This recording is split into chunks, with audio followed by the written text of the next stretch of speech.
Hi everyone. శ్రీమాత్రి నమః. ప్రతి వ్యక్తి జీవితం అనేది స్టార్టింగ్ చిన్నతనం నుంచి కూడా ఎలా స్టార్ట్ అవుతుందంటే, చిన్న విషయాలు నుంచి పెద్ద విషయాల వరకు తన చుట్టూ ఉన్నటువంటి వ్యక్తుల మధ్య గడుపుతూ ఉంటారు. తర్వాత తన జీవితాన్ని వాళ్ళ యొక్క ఫ్రెండ్స్ దగ్గర గానీ, చిన్నతనంలో ఆడుకుంటూ, పాడుకుంటూ గడుపుతూ ఉంటారు.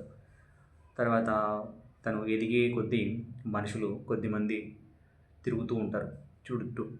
మనం ఈ వీళ్ళ మధ్య నేర్చుకున్నటువంటి జ్ఞానం అనేది మనం మైండ్‌లో పడినప్పుడు మనం మనం న్యూస్‌లో గానీ, మనం ఎవరో ఒకరు వ్యక్తి చెప్తే గానీ నేర్చుకొని దాన్ని నేనిది పాటిస్తున్నాను, తర్వాత నేనిది చేస్తున్నాను అని ప్రత్యేకంగా చెప్తాం. మనం మంచి చెడులు చెప్పేది తల్లిదండ్రులు అని చెప్పి. సో, కొద్దిమంది తల్లిదండ్రుల విషయంలో మనం వాళ్ళ యొక్క విఘ్నత బట్టి నేను చెప్తాను. ఎవరి తల్లిదండ్రులైనా, ఏదైనా కూడా వాళ్ళ యొక్క జ్ఞానాన్ని వాళ్ళు ఎంతవరకు నేర్చుకుంటారో, వాళ్ళ యొక్క ఎక్స్‌పీరియన్స్ ఏంటో వాటిని షేర్ చేసుకుంటారు. మనం చుట్టూ ఉన్నటువంటి ప్రపంచాన్ని చూస్తూ ఉంటాం. ఈ ప్రపంచం అనేది చాలా పెద్దది. ఇదొక బ్రహ్మాండం.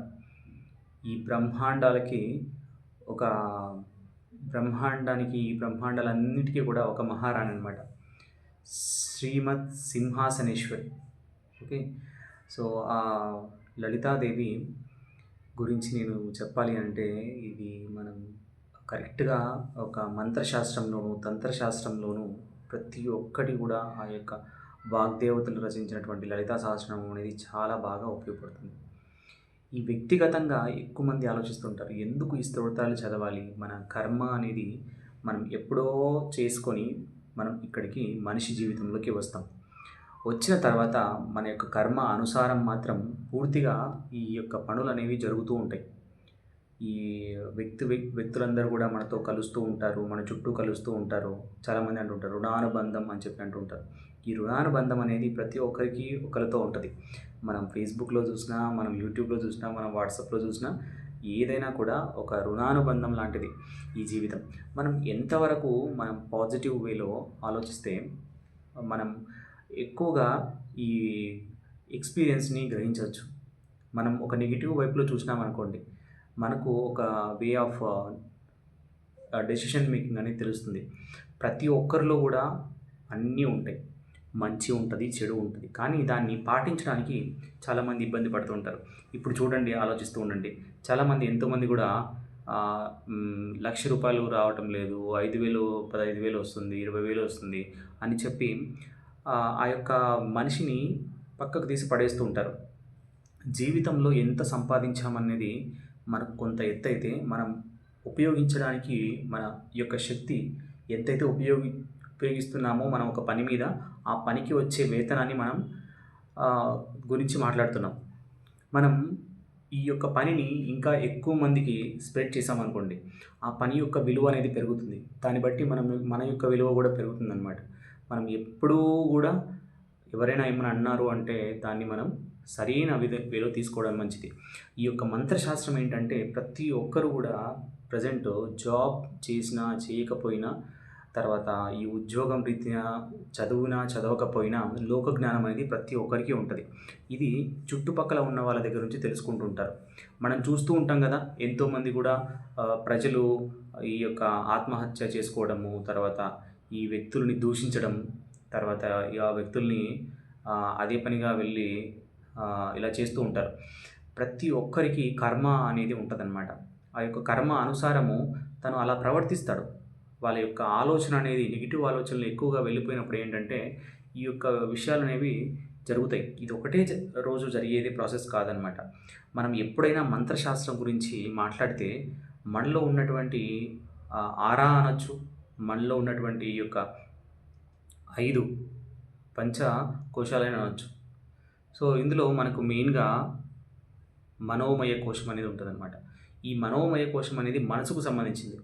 ఈ మనోమయ కోశాన్ని మనం స్ట్రాంగ్‌గా ఉంచుకోవాలంటే, ఎమోషనల్‌గా బ్యాలెన్స్‌డ్‌గా ఉంచుకోవాలంటే మంత్ర అనేది ఉపయోగపడుతుంది. ఈ మంత్ర శాస్త్రం ద్వారా మనం ఏ మంత్రాన్నైనా కూడా ఒక సర్టెన్ డేలో, ఇప్పుడున్నటువంటి బిజీ లైఫ్ చాలామంది అంటున్నారు 108 సార్లు మనం ఒక మంత్రాన్ని ఒక రోజు ఒక పర్టిక్యులర్ ప్లేస్‌లో కూర్చొని ఏకాగ్రతతో మనం ఏదైతే మనం దేవుణ్ణి గానీ, ఒక ఎనర్జీని గానీ మనం ఏదైతే అనుకుంటున్నామో దాని వైపుకు మన మనసు అనేది వెళ్ళిపోయిందనుకోండి, మనకు కాన్షియస్ లెవెల్ అనేది పెరుగుతుంది. ఈ ఫోకస్ లెవెల్ అనేది పెరుగుతుంది. మీరు చూస్తూ ఉంటారు కదా! ఎప్పుడైనా కూడా ఎవరైనా కూడా ఒక వెహికల్‌ని తోలాలి అంటే ఒక ట్రాఫిక్‌లో తను తన వెహికల్ మీదనే దృష్టి ఉండాలి. పక్కన వెహికల్ సౌండ్ చేస్తూ ఉంటాయి. డిస్టర్బెన్సెస్ అన్నీ ఉంటాయి. ఇలా పక్కన వ్యక్తులు మనకు డిస్టర్బెన్స్ చేస్తూ ఉంటారు.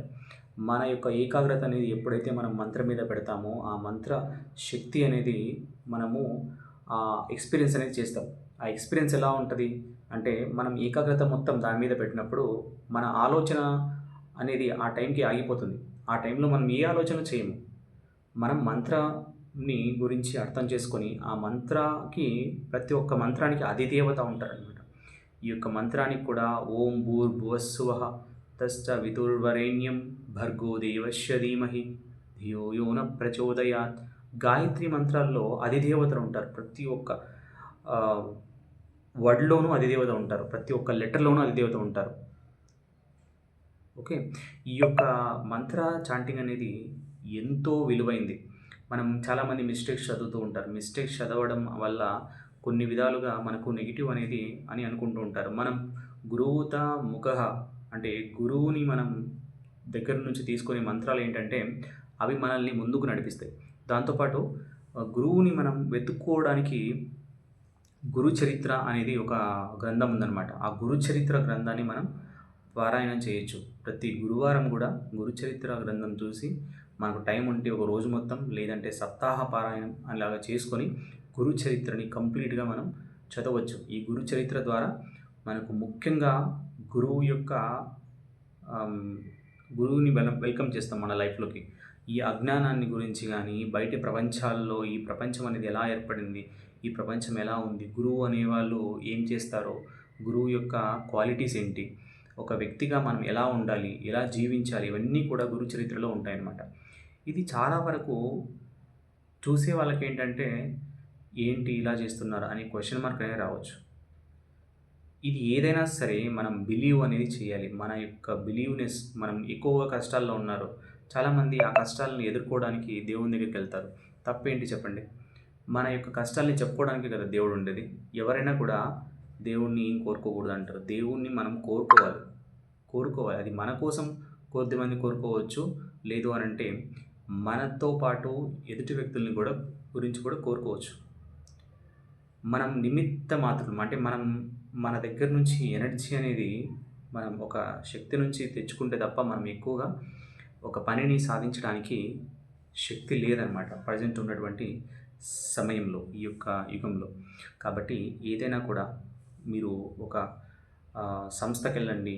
మంచి కమ్యూనిటీని బిల్డ్ చేసుకోండి. బిల్డ్ చేసుకున్న తర్వాత ఏకాగ్రతతో మనం ఏది సాధించాలి, ఏం అనుకుంటున్నామో, మనం చేసేటువంటి పనిలో ఎవరికైనా కూడా విఘ్నం కలుగుతుందా, ఇబ్బంది పడుతున్నామా, మన మైండ్ మెచ్యూరిటీ ఏ విధంగా ఉంది, మన థాట్స్ కరెక్ట్‌గా ఉన్నాయా లేదా, ఇవన్నీ కూడా ఆలోచించి సరైనటువంటి నిర్ణయం అనేది తీసుకోవాలి. జీవితం అనేది ఎవ్వరికి కూడా పూల పానపు కాదు.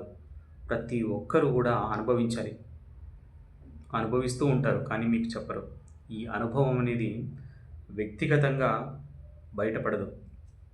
కాబట్టి మనము మన జీవితంలో సాటిస్ఫాక్షన్‌గా ఎలా ఉన్నాము, మన యొక్క ఫినాన్షియల్ కండిషన్ ఎలా ఉంది, మన యొక్క హెల్త్ కండిషన్ ఏ విధంగా ఉంది, మన యొక్క జీవితంలో ఎలా ముందుకు వెళ్తున్నాము, ఎదుటి వ్యక్తులని కంపారిజన్ చేసుకోవాల్సినటువంటి పని అనేది మనకు లేదనమాట. మనం ఒంటరిగా వచ్చాము.